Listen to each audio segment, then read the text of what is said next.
Welcome back to another episode of the Startup Therapy Podcast. This is Ryan Rutan, joined as always by Wil Schroter, my friend and the founder and CEO of startups.com. Wil, it's never easy to be a startup, but it is a particularly tough road right now for a lot of folks as we sit here in early December of 2022, where the entire market is shitting all over itself. People are slashing jobs like that is the Christmas bonus. And it's bad, right? But so what's the hardest part of all this, right? As startup founders, when we are wading through a trench neck deep in shit, what's the hardest part of this whole thing? There's a lot of hard parts, but I got to say the one thing that we try to provide is some perspective. Because when you're in the middle of it, when you're dealing with all this, when you're going through layoffs and recaps and all these things, having some perspective is so hard to achieve. But at the same time, if you get it, it's one of the most powerful assets you can have going through all of that. And we talk to a lot of founders right now that are going through a lot of tough times. And every time we say, look, okay, before we get into all this stuff, let's talk a little bit about the perspective. Where are you relative to your whole career and everything else like that? So I think we dig deep into that today. Today is all about trying to develop some perspective. It's one of the most healthy things you can have when you're going through all this stuff. Sure. Yeah. And like you said, it is extremely difficult to achieve, but when you do, it can be really damn free, right? Because we get caught up in this concept that, whatever is happening right now, we project off into the future. Exactly. Right? Forever. And we do this for good and for bad, right? So like we have our best revenue month ever. That'll just keep happening forever, right? That'll just go on into the future and we'll be super successful. We do the same thing when things start to take a downturn. All we can see is the slope we're currently on, and we imagining it just continuing off into the abyss, deeper and deeper and further and further. Look, that's just not the case, is it? Correct. And I think when you and I tell these stories, right, when we tell stories about things that we've been through and we talk Sure. about other founders and what they've been through, I think a lot of people hear them as great stories, but you got to understand, like, we lived all this stuff. So we understand the value of perspective because we've been through the whole thing. I think in general, when you're talking about, things can go on great forever, what we miss, and this is a good thing, things can only fail for a finite period of time. That's right. I can make money at the casino for days if I'm inclined and I keep winning, but I can only lose once. I can only lose all my money once. Once it's gone, I'm done. And we have to consider that when we're in that point where things are failing. If we've let people go, and we had episodes about this, if we've let people go and we've, closed the company, et cetera, it's done. There is a finite bottom of failure, at which point start moving up again. We start moving up and to the right. Things start to get better. But I think when we're in that kind of trough of failure, we can't see it.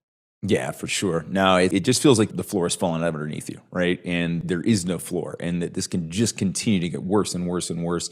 And we let those fears compound. We talked about this before, the paper tigers, paper dragons, and that we allow the shadow of something to become the reality versus the actual size of the problem, which is hugely problematic for founders, right? Especially in times like this, where your focus, your ability to remain calm and deal with whatever pressures you're facing are super important. But when you lack that perspective to be able to see, it's the classic, you don't know where you are on the map.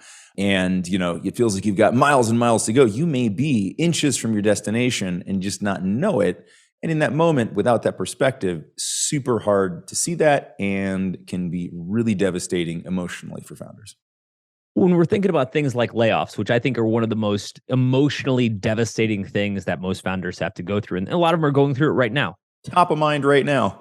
Yeah, and we feel for you guys for going through that. But we have to understand that once that layoff is done, it's done. In a more extreme case, maybe we're winding down the company. Awful. But once it's done, it's done.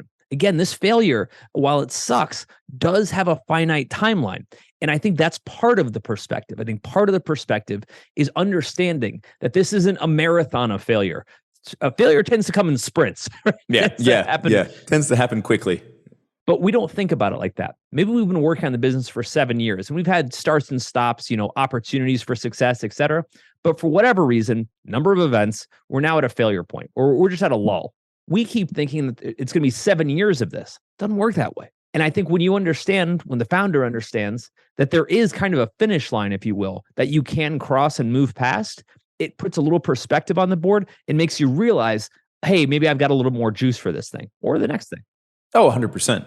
Yeah, and it's amazing how often that's all you need, right? That little bit of extra juice, that tiny bit of perspective that says there is an end in sight for this, whether that's complete failure, but there's a bottom to it, or there's a way to turn this around. Either way, so that's all you need, right? Just to be able to feel better about it by understanding there is a limit to this stuff, right? There is a finite period of time for failure. Like you said, it's generally not a long time, right? It tends to happen fast, right? Growth can be slow and brutal. The opposite tends to be fast, also brutal.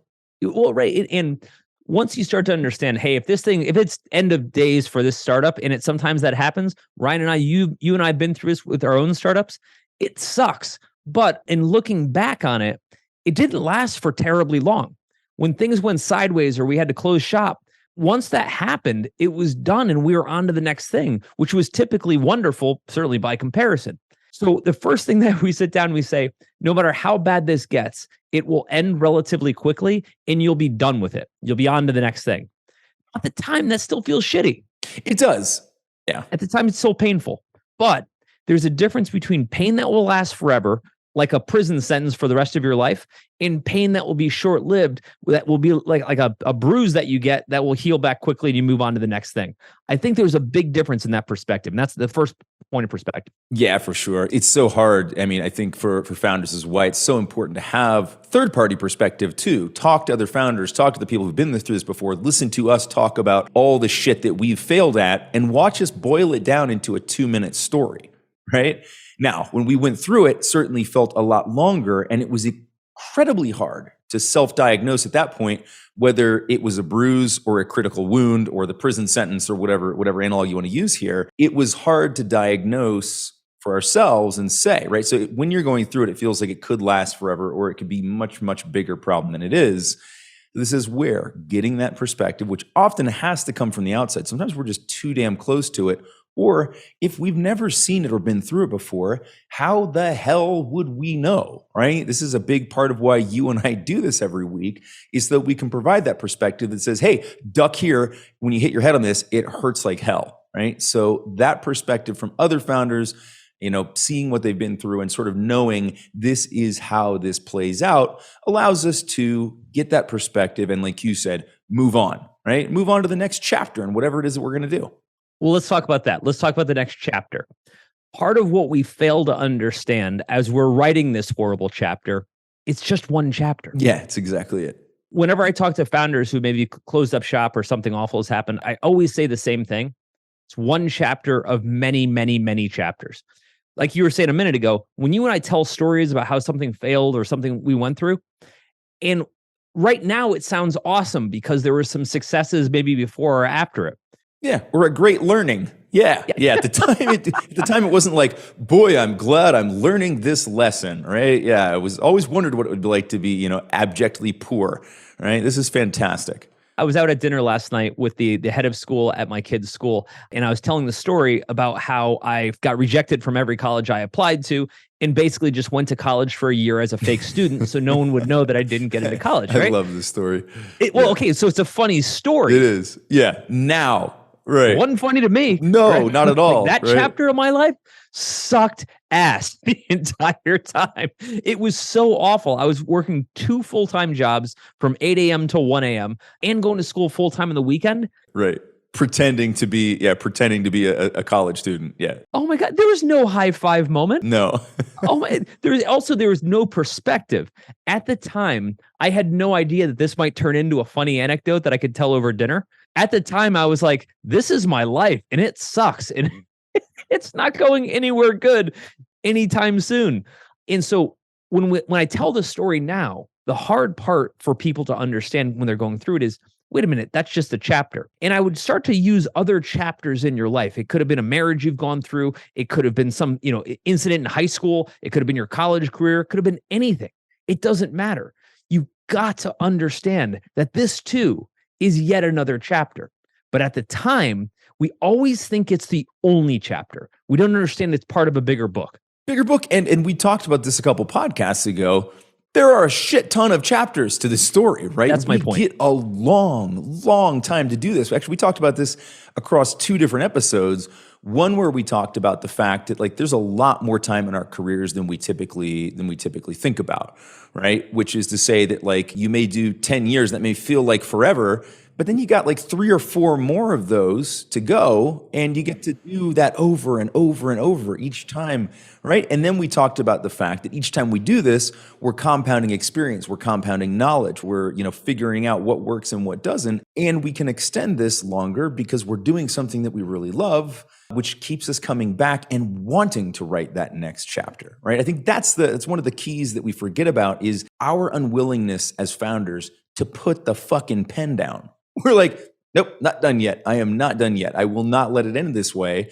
And there's something to that tenacity, right? But it's so hard to know what a superpower that is, again, when all of your tenacity is just being poured into wading through that river of shit, right? It doesn't feel like a good use of that energy at the time. But when we look back as we're writing the next chapter, the chapter after the chapter after that, that perspective, again, boils down into a funny 2-minute dinner story and is just part of the past at that point. Well, you say it's part of the past. Sometimes it's a forgotten part of the past. We talked about this in another episode where I was saying, I've got some stories of where I had abject failure, that trough of despair, if you will, that I kind of don't remember anymore. I know they happened, but if you pressed me to write an actual chapter detail about what happened, I can barely remember. At the time, it seemed like an end of days moment. And that could be anything from an event in high school, right, all the way through events up to 5 years ago. Where at the time they were awful, and I thought they were going to define everything until I look back and I'm like, I barely even remember those. And I think that's interesting. Something that's really funny about everything we talk about here is that none of it is new. Everything you're dealing with right now has been done 1,000 times before you, which means the answer already exists. You may just not know it, but that's okay. That's kind of what we're here to do. We talk about this stuff on the show, but we actually solve these problems all day long at groups.startups.com. So if any of this sounds familiar, stop guessing about what to do. Let us just give you the answers to the test and be done with it. It is. Well, I've got an analog for you. And luckily my wife's not here because if she heard me comparing this, you would literally see a fist fly in off screen and punch me in the face. But she talks about this ability to forget the pain of childbirth each time we had a new child, right? We've done this 3 times over. And she's like, man, if I hadn't forgotten what this was like, I never would have done this again. And I heard that 2 more times, right? So it's like, but we go through something similar. Again, I'm glad she's not here to hear me say this, but it's something similar in fact. Like we willfully forget things. We block them out so that we can continue, right? And then nothing wrong with that. And I think what's important, and this is what we coach founders on, I said, start the next chapter as fast as possible. Yeah. Wrap this one up as quickly as you can and go start the next chapter as fast as you can, because you need a line of demarcation to be able to say, yep, that sucked, on to the next thing. Sometimes that's within your startup. You just did a large layoff, right? Painful. And what you need to tell the staff is that was a painful chapter. Chapter's over. We're now writing a new chapter, and the new chapter intends to go like this. And we kind of put our focus there.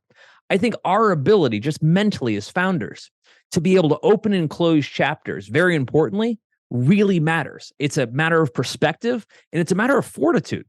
If I look at this, and actually, Ryan, we were talking about this internally. We just launched a new web app, for startups.com. And we looked at it and say, boy, this is the start of like a 10-year new chapter, of which there will be a lot of sub-chapters within. But we look at that going, hey, the last 10 years was awesome. It's done. Now we're looking forward to the next 10 years. And what does that look like for us? And I think when you open and close chapters in life, it gives you more perspective versus thinking one thing is going to last forever, like you said, good or bad. Yeah. No, it's a great point. I think, and as founders, we could be more mindful of doing this, kind of putting pins in chapters and saying like, this was a particular phase.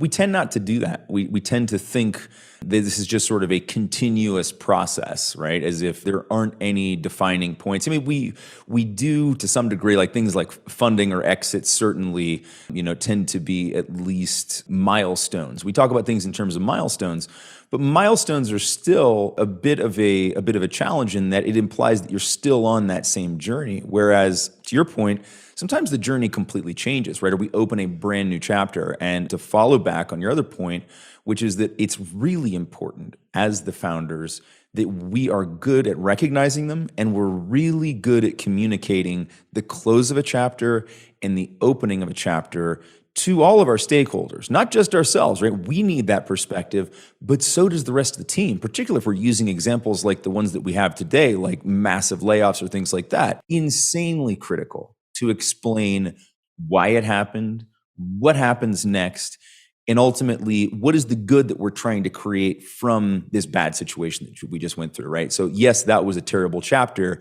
Here's how we make the next one better, right? And I think far too often, founders get caught up, and I remember doing the same thing, in almost just, you get stuck in this apologetic mode, right? And I'm constantly looking backwards. I'm constantly looking back at what happened, feeling bad about it, feeling sorry for myself, feeling sorry for the people that, were caught up in it and whatever, rather than recasting that and saying, yeah, it was a shit show. We made it out. Here's how we Andy Dufresne this thing and smell like roses going forward, right? Like you got to be able to do that. But I don't think that it's a natural tendency for most founders. So I'm really glad you brought that up. Our startups are essentially the chapters, but our life is the book. And we can't confuse the two. We may have a startup that we put 10 years into and the whole thing floundered, and that sucks. But our life is well beyond that. It started long before this, and it will go on long after this. And again, it's that perspective, zooming out and saying, no matter how awful things feel right now, no matter how awful the situation looks like, it's going to pass. It always does. And for as good as things were maybe a moment ago, that passed too. These are all chapters that we're looking at. And I'll say this, every founder, if you do this, if you play this game long enough, even if you don't, has bad chapters. Every single founder. Now, part of that is they make for great stories. The comeback story, right? The come from nowhere story, right? Like I grew up dirt poor, makes for a cool contrast story, but not when you had to be dirt poor at the beginning. Right, of it. yeah, right. Not at the time. Chapters. Yeah. And so the way I look at it is, for any of us, again, if you're in this long enough, you're going to go through some stuff. Right now, we're likely headed into a recession, which is awful. A lot of downside is going to happen for all kinds of founders. But look, we were through it in the dot-com version in 2001. We were through the financial crisis in 2007. If you've never been through it, this is going to sound apocalyptic. If you've been through it, you're like, it happens every 7 years. Like, I'm not sure how people don't notice this.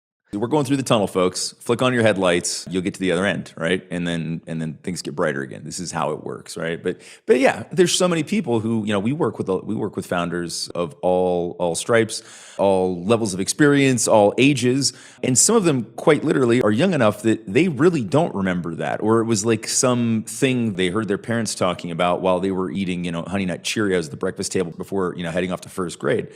So it is understandable that perspective can be hard to maintain. And even if you've been through it before, staring it straight in the face doesn't necessarily get a lot more comfortable, but you just have the perspective that it will end. And then it's a matter of figuring out, how do we best navigate it until it does run its course? It's hard to have that perspective, like you said, if you've never been through it before.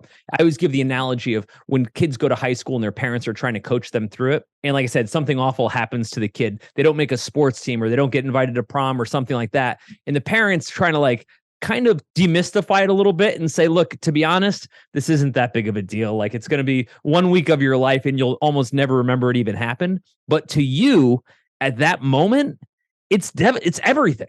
It's every page in your diary from that day forward until the day you die, right? You're just going to keep writing about that same thing. Yeah, it's tough. What's challenging is when we're trying to coach founders or just folks listening to this podcast, et cetera, we're trying to look at both sides. On the one hand, we have a tremendous amount of empathy for what you're going through. We've been through it ourselves. We get it. It's not, we're not glossing over it. We're not saying don't feel it. What we're saying is don't get lost in the feeling. Don't get lost in that moment and think that nothing will ever change and this defines who you are, unless you are Elizabeth Holmes or SBF from FTX. Oh, SBF from FTX. In which case, we will probably give you different advice. And you know what? Again, not here to knock founders, just saying, My point is they did something so extraordinary that it's damn near impossible to unwind from that. And who knows? Martha Stewart went to prison and she came back with a TV show. So like, who the hell knows what ends up happening, even at that level. SBF will probably go on a book tour and make $30 million. I was going to say that's going to be more than a two-minute dinner anecdote. It's going to be a long-ass dinner.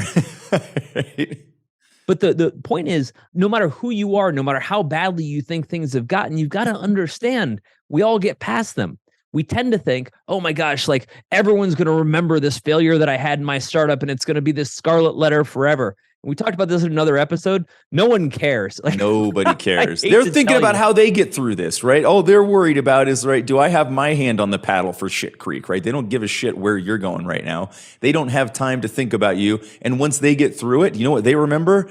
That they got through it, right? They're not worried about whether you did or didn't. I mean, not to say that people aren't sympathetic or empathetic, but they're not going to remember it. They're certainly not going to hold it over your head, right? They're not going to, every time you see them at one of your kids' sporting events, they're going to be like, hey, remember that time when you completely fucked up and had to fire everybody at your startup? Like, no, it doesn't happen. At the time, you're like, you're insane. My staff's obviously going to remember because I had to let them go. My investors are going to remember because they lost all their money. Yes, they'll remember for like a day, a week, a month, maybe a year if you did something unbelievable, and everyone moves on except for us. And so our bad chapter, the thing that we're thinking is going to define the rest of our life, number one, kind of just becomes a blip in the grand scheme of things, no matter how bad it seems now. And secondly, when we think of how it's going to impact our future, when we try to project out and say, wow, boy, this failure is going to prevent me from raising capital again or prevent me from hiring again. No, doesn't. I don't hate to tell you, but no, Right. Ask Adam Newman. Yeah. Oh my God. Adam Newman just raised $300 million. The guy had the most epic failure of all time. He had definitely not even closed that chapter yet, right? Like he had not even closed that chapter and he's like, yeah, he's collecting money for the next one. And I'm like, okay. Yep. That's how it works. That is how it works. That's the part that people don't understand. People assume that if it's a bad chapter, like I am a person with bad chapter and there's nothing else to it. Not true. The cool thing about this founder business is there are lots and lots and lots and lots of chapters. We referenced numerous times that there was a chapter, I think it was 2007, where Elon Musk was in in California courts pleading through his bankruptcy, right? Talking about how he's completely illiquid and had no money to pay his bills. Now he's the richest man on the planet. It's quite a turn. Yeah, again, at that moment, you know how humiliating that would have been for him, right? Unbelievable. And yet, he goes on to become the richest person in the world. Yeah, he regrew his fortune and his hairline somehow. I still can't figure that one out. Wonderful, right? Yeah, great outcomes. But at some point, you would have to have taken on enough perspective, and I think this part's interesting, enough perspective to say, one, I got to close this chapter fast, right? I can't be sitting here wallowing in this forever. It's not only unhealthy, it actually, every moment that I spend wallowing is a moment I could spend go building something else. 100%. Yep. Second part is, as much as it sucks now and it feels like this is going to be the absolute end of my career, end of days, etc., it's just not. And even if I don't believe it now, even if I'm looking at what we have going on right now, and I'm like, nope, it couldn't possibly get any worse than this, and this is going to last forever, it's just naturally going to fade. No one breaks up with in a relationship once and then just never gets in a relationship for the rest of their life because they were so broken up about that moment. We all heal, we all move on. And in this business, people forget pretty quickly.